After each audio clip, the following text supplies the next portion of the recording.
గత 10 రోజులుగా ఈ ఏర్పాట్ల మీద అనేక సార్లు అధికారులతో కూర్చుని టోటల్ ఒక డైరెక్షన్ ఇవ్వడం కూడా జరిగింది.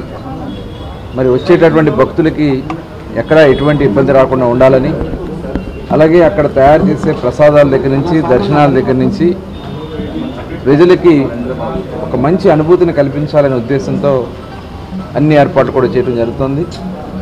టోటల్ లైన్లు కూడా వచ్చే భక్తుల్ని మేనేజ్ చేయడం కోసం కమాండ్ కంట్రోల్ రూమ్ లాగా ఇక్కడ ఏర్పాటు కూడా చేసుకుని దాదాపు 150 కెమెరాలతో నిరంతరం మానిటర్ చేస్తూ, అలాగే కొన్ని హోల్డింగ్ పాయింట్స్ కూడా ఏర్పాటు చేసి ఎక్కువగా క్రౌడ్ వచ్చినప్పుడు, ఎక్కువగా భక్తులు వచ్చినప్పుడు వాళ్ళందరినీ కూడా ఆయా ప్రాంతాల్లో నిలబెట్టి వాళ్ళని కావాల్సినటువంటి సదుపాయాలన్నీ కూడా అక్కడ ఏర్పాటు చేసి వాళ్ళకి టిఫిన్ కానీ, భోజనాలు కానీ, వాటర్ కానీ, మజ్జిగలు కానీ అన్నీ కూడా భక్తుల సహకారంతో అక్కడ ఏర్పాటు చేయడం జరుగుతుంది.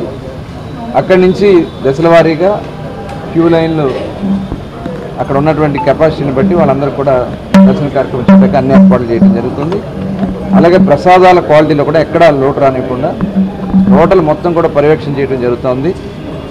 మరి గతంలో చాలా లోటుపాట్లు ఉన్నాయి, అవన్నీ కూడా పరిగణలోకి తీసుకుని ఇప్పుడు అన్ని ఏర్పాట్లు కూడా చేయడం జరుగుతుంది. ఎండోమెంట్ డిపార్ట్మెంట్ కానీ ఇక్కడ స్థానికంగా మరి మున్సిపల్ డిపార్ట్మెంట్ కూడా వారు కూడా శానిటేషన్ విషయంలో కార్పొరేషన్ నుంచి ఎక్కడ కూడా, ఎందుకంటే పెద్ద ఎత్తున భక్తులు వస్తారు కాబట్టి ఎక్కడ శానిటేషన్కి ఇబ్బంది రాకుండా వాటర్ ఫెసిలిటీస్ అన్నీ కూడా ఏర్పాటు చేయడానికి అందరూ కూడా ముందుకు రావడం జరిగింది.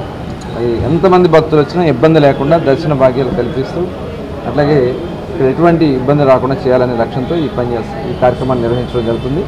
ప్రతి ఒక్కరు కూడా పెద్ద ఎత్తున వచ్చి అమ్మవారి ఆశీస్సును పొందవలసిందిగా కోరుతాం.